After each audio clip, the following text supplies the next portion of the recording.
Listo. Listo. Listo, muy buenos días. Pues me disculpo porque no sé por qué no me está funcionando la cámara. Mi nombre es Diana Cristina Varela, yo soy reumatóloga de la Universidad Pontificia Bolivariana y quiero compartir este club de revistas de las guías de tratamiento de miopatías inflamatorias en el adulto, que es una revisión comparativa de las guías que hasta el día de hoy se han publicado. Es un artículo que salió recientemente y por eso quisiera que entre todos lo evaluáramos. Resulta que para hablar un poco del escenario de las miopatías, pues las miopatías es un grupo heterogéneo de 7 subgrupos. Esas miopatías están principalmente conformadas por las dermatomiositis, que a su vez tienen subgrupos juvenil, adultos, amiopática, y el MA5 estaba considerada entre este tipo de dermatomiositis, pero cada vez toma más fuerza para ser una miopatía aparte. También tenemos las miopatías necrosantes inmunomediadas, las miopatías por cuerpos de inclusión, las miopatías asociadas a malignidad, las miopatías por superposición, donde tenemos las enfermedades autoinmunes que generan miositis, como la enfermedad mixta del tejido conectivo, el lupus y la esclerosis sistémica. Aquí también tenemos un grupo muy importante que es el síndrome antisintetasa, que todavía no se ha definido bien si es una entidad por sí misma, que es lo que más está tomando fuerza con los criterios ya clasificatorios del síndrome antisintetasa, del CLAS, más que una superposición como una entidad de miopatía por sí misma. Y en la última tenemos la polimiositis, que cada vez está pues perdiendo un poquito más de fuerza porque estamos logrando más clasificarlo en cualquiera de los otros subgrupos. Entonces vemos que cuando hablamos de miopatías inflamatorias estamos hablando de un grupo bastante heterogéneo y que a su vez tiene muchas subdivisiones. Entonces, esto es lo que hace un poquito complejo entender esta enfermedad. Y es que de las miopatías venimos aprendiendo cuando empezamos a aprender o a identificar los anticuerpos. Y empezamos a ver que cada uno de estos anticuerpos pudieran hacer un clúster para definir cierto tipo de miopatías. Por ejemplo, antisintetasa, por eso cada vez coge más fuerza de ser. Ese antisintetasa tiene subgrupos en sí. Aquí vemos estos. Aquí vemos el JO1, el PL7, el PL12, el EJ, el OJ, pero aquí incluso se ha descrito muchos más nuevos anticuerpos. Tenemos el grupo de las miopatías necrosantes inmunomediadas, donde tenemos el CRP y el HMG-CR. Tenemos las miopatías por superposición, que son las que más se asocian a otras enfermedades autoinmunes, donde tenemos el ROLA, el RNP, el Q. El PMSCL70 está en superposición con una característica de esclerosis sistémica y miopatías. El MA5, que como les decía, está cobrando fuerza para hacer a su vez una miopatía por sí misma, aparte, y que se manifiesta o que comparte muchas manifestaciones en piel con otras que son más clásicas, como el MI2 y el SAE, que son los anticuerpos clásicos de miopatías o dermatomiositis. Tenemos otras asociadas a malignidad, que está el TIF1 y el NXP2. El NXP2 no es puramente asociado a malignidad por sí misma, sino que también lo podemos ver en las dermatomiositis juveniles, son las que más se ven o se asocian con calcinosis. Y tenemos las de cuerpos de inclusión, que está en lugar de estar tomando fuerza para hacer una miopatía por sí misma, cada vez se está viendo que es más de un aspecto degenerativo y que probablemente pudiera en el tiempo salir de esta clasificación. Esta es una tabla que nos trae la guía, y nos muestra los subgrupos en los que ellos empezaron a hacer como más énfasis. La dermatomiositis, cuya característica clínica es que tiene una debilidad de la cintura pélvica y de la cintura escapular, pero como su nombre lo indica, tiene muchas manifestaciones de piel. Normalmente se da en un pico bimodal entre los 5 y los 15 años, 45 y 60 años, da más en mujeres que en hombres, y se puede asociar con vasculitis, malignidad, disponía, disfagia, dermatomiositis. Estamos hablando no solamente de la dermatomiositis clásica, sino que aquí incluyen las asociadas a malignidad tipo 1 y NXP2 porque producen manifestaciones dermatológicas similares, y el MDA5 que produce manifestaciones intersticiales. Por eso acá en manifestaciones sistémicas vemos todas ellas ahí en un solo conglomerado. Cuando hablamos de las necrosantes inmunomediadas, son aquellas que producen debilidad simétrica eh, de la cintura pélvica y de la cintura escapular, pero no produce manifestaciones en piel y produce prominentemente atropia. Se da más en personas mayores de 50 años y se puede asociar en ciertas partes como enfermedad del tejido conectivo o malignidad. De acuerdo al anticuerpo, pues va a ser más que todo su presentación y su gravedad, que aquí tenemos dos anticuerpos, CRP y el HMG, pero en este porcentaje, en estas porcentajes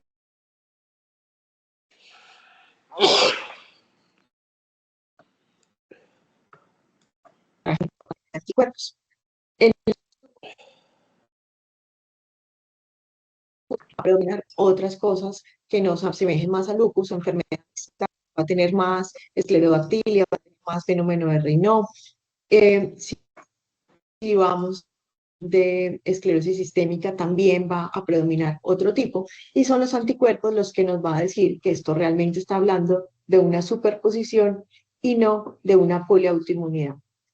Síndrome antisintetasa, aquí ya se empieza a clasificar de manera diferente por ser una entidad que tiene subgrupos a su vez y que ya empieza a tomar fuerza los criterios clasificatorios de la antisintetasa. Recuerden que la antisintetasa tiene en algunos de sus anticuerpos manifestaciones musculares y en otros de sus anticuerpos algunas manifestaciones de piel que no son las clásicas de la dermatomiositis, pero tienen, por ejemplo, manos de mecánico. Tiene mucha artritis, que esta artritis pudiera dar factor reumatoide positivo y pudiera dar anti-CCP positivo, y hay que tener los ojos y los sentidos muy, muy abiertos, porque si usted ve una paciente con una artritis marcada que no mejora rápidamente con los esteroides y que además de eso desde el debut tiene enfermedad pulmonar intersticial, así tenga factor reumatoide y anti-CCP positivo, probablemente lo que estamos viendo es una antisintetasa, porque la antisintetasa es el que da una enfermedad pulmonar intersticial mucho más rápida y mucho más marcada que la artritis reumatoide. Y que esta antisintetasa tiene ese subgrupo de tener factor reumatoide y anti-CCP positivo. Entonces, ahí hay que tener los sentidos muy agudos. En las miopatías por cuerpos de inclusión, esta se da más en hombres. Realmente aquí cambia el patrón, ya no es tan proximal, sino es más distal, es más asimétrica, compromete los músculos paraespinales y faciales, y además de eso, pues se asocia al C1A. En la biopsia de esta muestra más, es una degeneración lisosomal, y por eso se está replanteando si realmente hace parte de una enfermedad autoinmune. Además, porque aquí la inmunosupresión a veces no cambia mucho el panorama. Y la polimiositis es un gran grupo donde cae lo que no se puede clasificar en los demás grupos. Y como ya estamos pudiendo clasificar más en los demás grupos al tener más disponibilidad para biopsias, para anticuerpos, entonces cada vez pierde más la polimiositis su fuerza. Aquí caen casi todos los que tienen anticuerpos seronegativos, pero recuerden que es la biopsia de músculo la que me dice si realmente cumple con esos criterios de polimiositis. Este es el escenario de la biopsia, la polimiositis. Las miopatías inflamatorias, entonces, tienen diferentes picos de presentación de la edad. Recordemos que la dermatomiositis tiene entonces un pico de presentación bimodal, mientras que los de cuerpos de inclusión se van a dar más en hombres después de los 40 años, las de superposición con la edad del resto de las enfermedades autoinmunes que se ven más en mujeres entre los 20 y los 40 o 50 años. Y la asociada a malignidad la sospechamos en todos aquellos que inician después de los 40 años. Entonces, las dermatomiositis, como les dije, tiene 4 subgrupos. Por el momento vamos a considerar el MA5 entre este subgrupo y comparte principalmente las dermatomiositis clásicas son MI2 y SAE. Las TIF1 y NXP2 son más por neoplasias, asociadas a neoplasias, y el MA5 pudiera tener algunas otras manifestaciones diferentes. Cuando yo veo un patrón MI2, estoy viendo uno sana que es positivo en patrón moteado fino, y esta es una clave, y es que usted llega con el paciente llega con debilidad proximal de cintura pélvica y cintura escapular, manifestaciones en piel, que hay que ir a buscar esas manifestaciones activamente, saber diferenciar muy bien un eritema aneliotrópico de un eritema malar, buscar ese signo del chal, el signo de la B, el signo de la manga, el signo del pistolero, y va a tener la característica que va a tener esos ANA positivos en patrón moteado con unos ENA negativos. Si usted tiene ANAs positivo, ENAs negativo, una clínica compatible, lo más probable, si usted está en una persona joven, es que este paciente tenga un MI2, mientras que el SAE tiene muchas manifestaciones muy similares. La diferencia más que todo es que esta tiene mucha más disfagia, y esa disfagia a veces es muy difícil de tratar, y también se asocia con los sanas patrón moteados. El MA5 tiene diferencias semiológicas, por ejemplo, tiene más artritis, tiene úlceras en la piel, todos estos signos cutáneos pueden estar ulcerados, y además de eso puede comprometer el cuero cabelludo. Hay que buscar las manos en mecánico, y estos pacientes con MA5 pueden tener varios tipos de ano. Pueden ser citoplasmáticos, pueden ser moteados o pueden ser en gran mayoría negativos. Por eso hay que pedirles el panel de miopatía si la estamos pensando. En las necrosantes inmunomediadas, que ya les había dicho algo de los 2 anticuerpos que tienen, no tienen manifestaciones en la piel, y es uno de los que más eleva enzimas musculares de manera importante. Tiene algunas manifestaciones diferentes al músculo, como el compromiso cardíaco y la disfagia, que hay que tener mucho cuidado con eso, el compromiso cardíaco principalmente en el SRP. Y la asociación con la exposición a fármacos puede ser tan rápida como a los 2 meses de uso, o puede ser tan tardía como a los 10 años de uso. El promedio de la literatura es que de 2 a 3 años de uso de estatinas se presente este tipo de miopatías. Las de cuerpos de inclusiones, entonces, en hombres tiene disfagia, puede dar más compromiso distal que proximal, y se da más en personas mayores de 50 años. Estas no tienen manifestaciones en piel, y entonces ahí es la clave, que sea distal y no tenga manifestación en piel, y que sea hombre mayor de 50 años. Y en las antisintetasa, que es ya un grupo, lo que hay que buscar son sus características semiológicas, sus manos en mecánico, su fenómeno de Raynaud y su artritis. Y recuerden que esta artritis me puede dar factor reumatoide positivo y anti-CCP positivo. Y las asociadas a malignidad, que están entonces entre las dermatomiositis, porque tienen sus mismas manifestaciones de piel, pero la diferencia es que estas manifestaciones de piel, o hay que ir a buscarlas de manera activa, son las ulceraciones. Positivo moteado. Entonces, si usted tiene unos ANA moteados positivos y tiene unos ENA negativos, y está en una sospecha de una, y este paciente es menor de 40 años, lo más probable es que usted esté ante un MI2, pero si es más de 40 años y tiene alguna ulceración en la piel, lo más probable es que usted esté en un TIF1. Son como claves que le pueden dar a uno los anticuerpos para usted ir adelantando cosas y estudios mientras que le llega el panel de miopatías. El NXP2 pudiera dar más calcinosis. Recuerden que esta no solamente está asociada a neoplasia, sino que también a la dermatomiositis juvenil, y esta da es un patrón nucleolar. Cuando hablamos de criterios clasificatorios, los criterios clasificatorios se han intentado proponer muchos. Los que se utilizaban más ampliamente son los de Bohan y Peter, y que más actualmente estamos utilizando son los de el EULAR ACA, pero realmente todos estos criterios, miren que los últimos que salieron fueron en el 2018 y todavía se quedan cortos para toda la cantidad de subgrupos que hay en las miopatías. Realmente ahora estamos haciendo más que clasificación, estamos haciendo diagnóstico, que es el que hace un ojo entrenado y que se basa en una clínica y en unos anticuerpos. Todavía estos criterios están en proceso y seguramente muy pronto vamos a tener unos nuevos criterios de miopatías inflamatorias que pudieran darle cabida a todos los subgrupos que tenemos hoy en día. Una miopatía inflamatoria, tenemos unos diagnósticos que son tanto HLA como no HLA. Tenemos una exposición al ambiente que se da porque ha tenido exposición a ciertas infecciones, agentes químicos, suplementos dietarios, se ha relacionado con implantes de silicona, con exposición a ultravioleta, se ha relacionado también en cierto subgrupo la exposición a estatinas, y ahora lo estamos viendo con inhibidores de los checkpoint, y se ha asociado a ciertas neoplasias, principalmente mama, ovario y pulmón, que siempre habrá que irlas a buscar.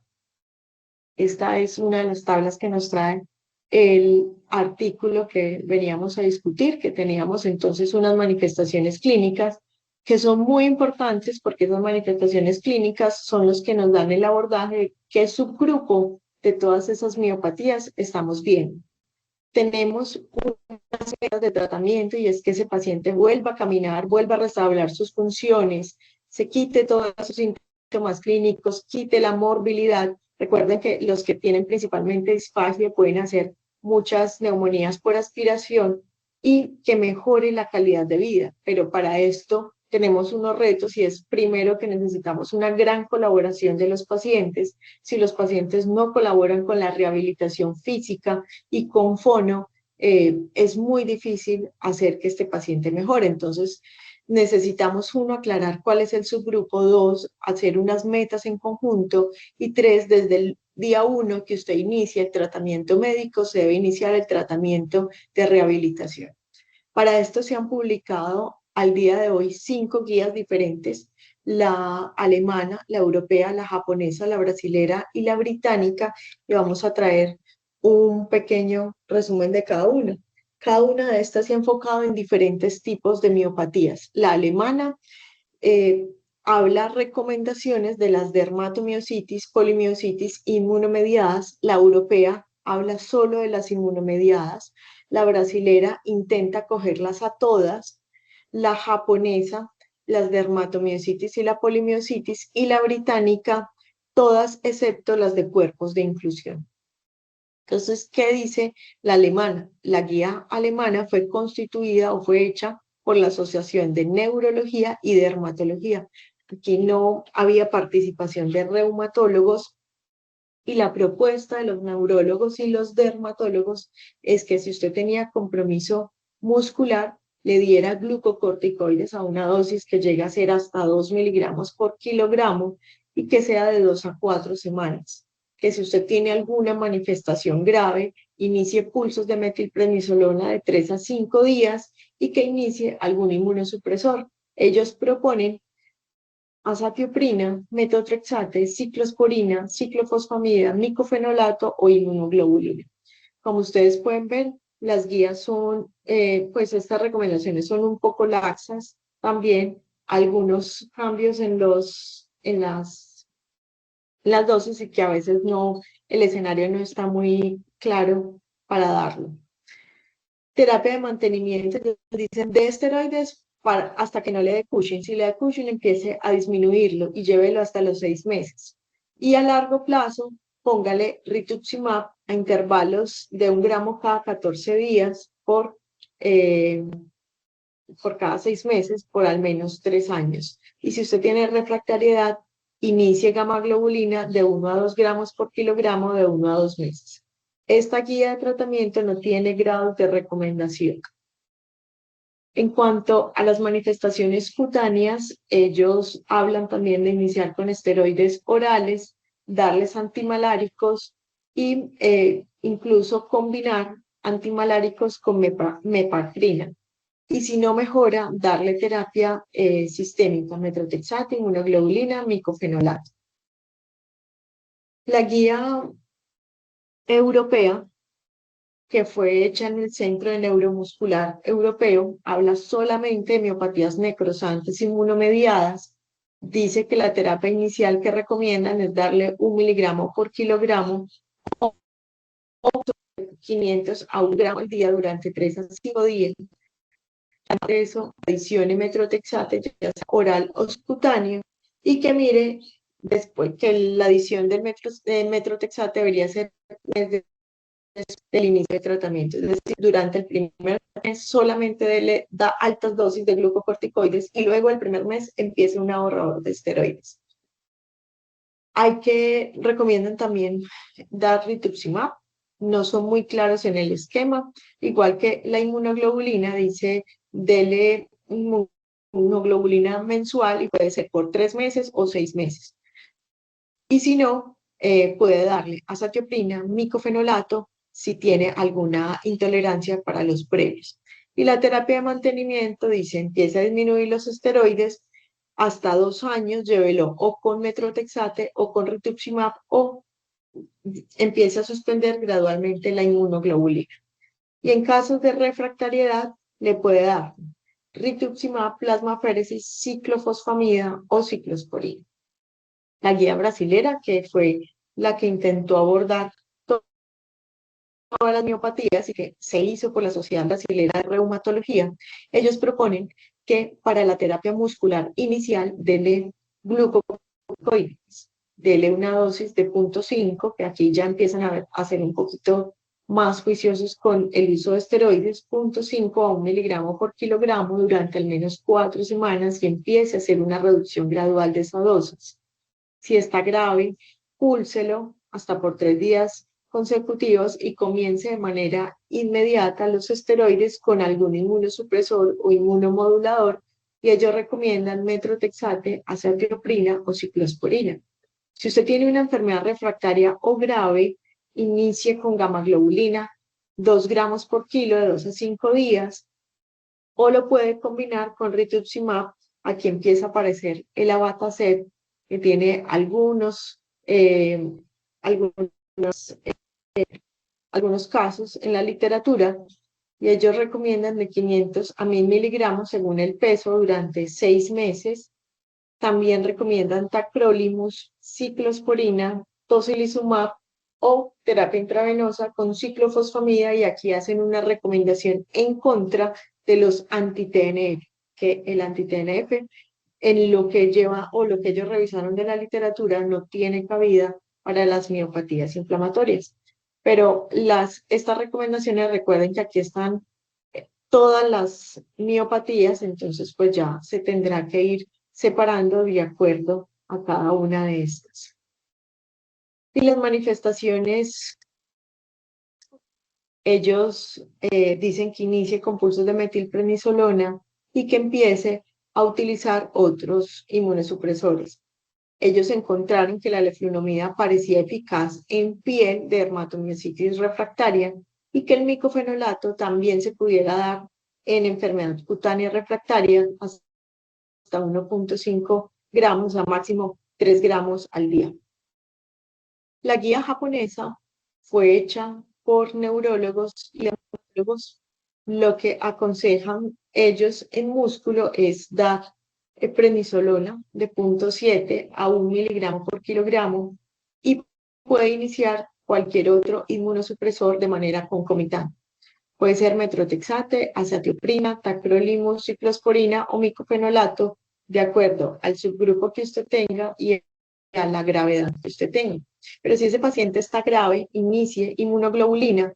Y si es dermatomiositis, ellos recomiendan hasta 2 gramos por kilogramo. Y si es polimiositis, ellos recomiendan hasta 1 gramo por kilogramo, o sea, la mitad de la dosis. Si es refractaria, aumenten la dosis de prednisolona, añada otros inmunosupresores, ponga gamma globulina o utilice algún biológico, que ellos recomiendan tocilizumab, abatacept y rituximab. Y pueden recomendar en casos mucho más graves o refractarios plasmaféresis.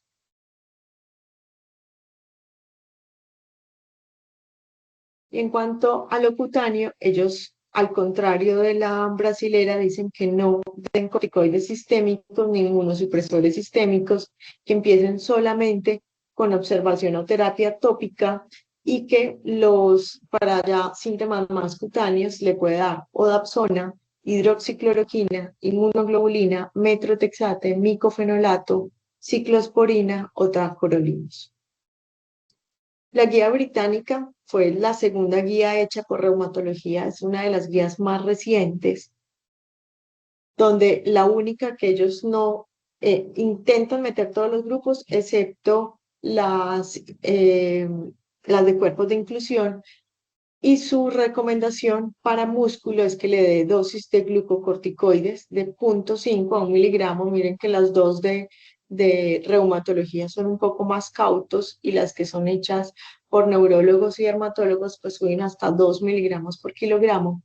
Ellos hablan también de utilizar otros inmunosupresores, puede ser metrotexate, azathioprina, tacrolimus, ciclosporina y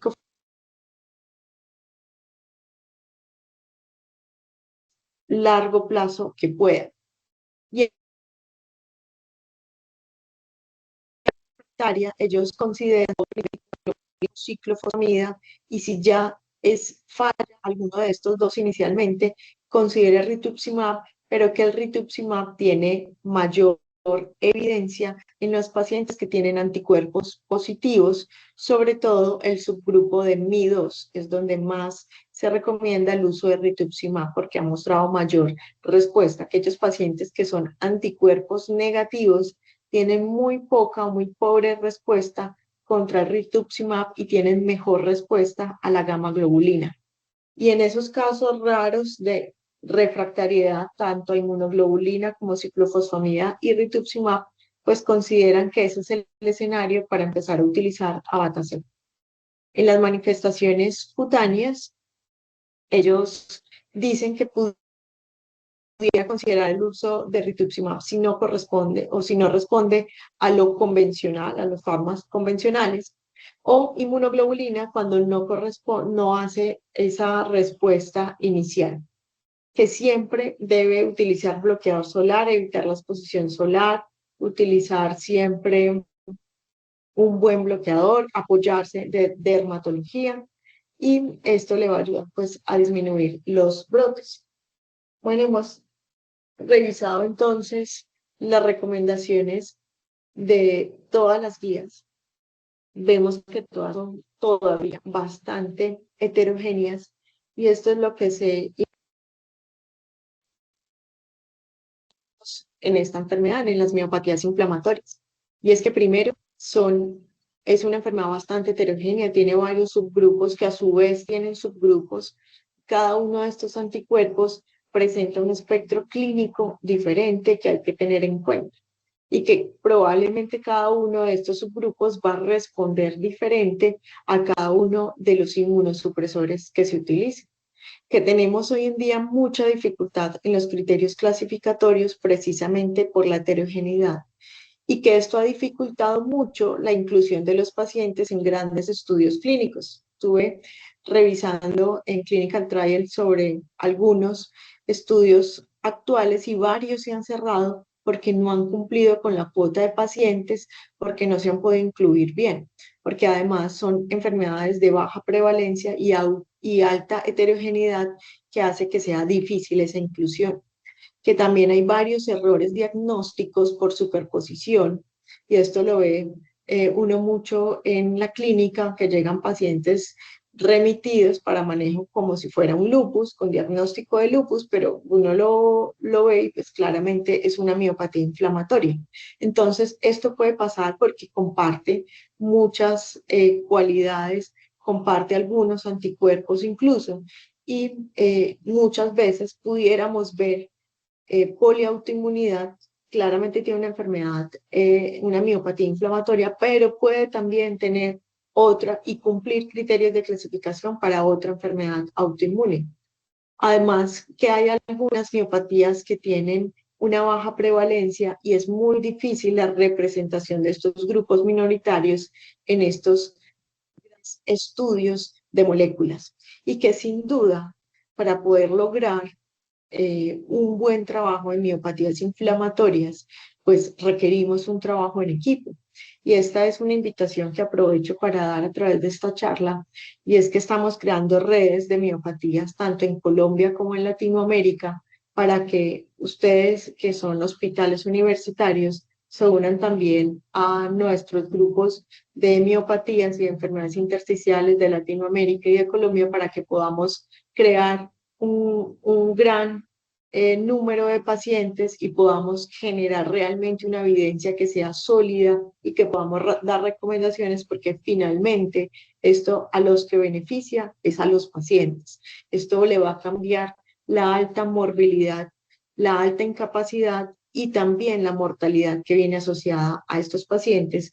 Podemos ahorrar recursos si tenemos guías de trabajo claras y también podemos hablar todos el mismo idioma para manejar una inmunosupresión que vaya con un fin único que es mejorar el paciente. Recuerden que en las miopatías transversales es siempre el día uno que le llegue ese paciente, empiece a rehabilitarlo, siempre trabaje de mano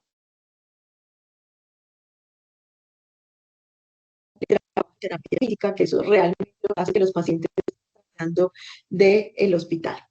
Esta es la foto de agradecimiento a los profes. Muchas gracias por haber permitido participar de este staff en el Día del Profesor que fue ayer. Quiero agradecerles todo lo que me han enseñado y con esto me despido. Muchas gracias. Estoy atenta si tienen alguna pregunta. Les recuerdo que este es el canal de YouTube para los que vean esta charla.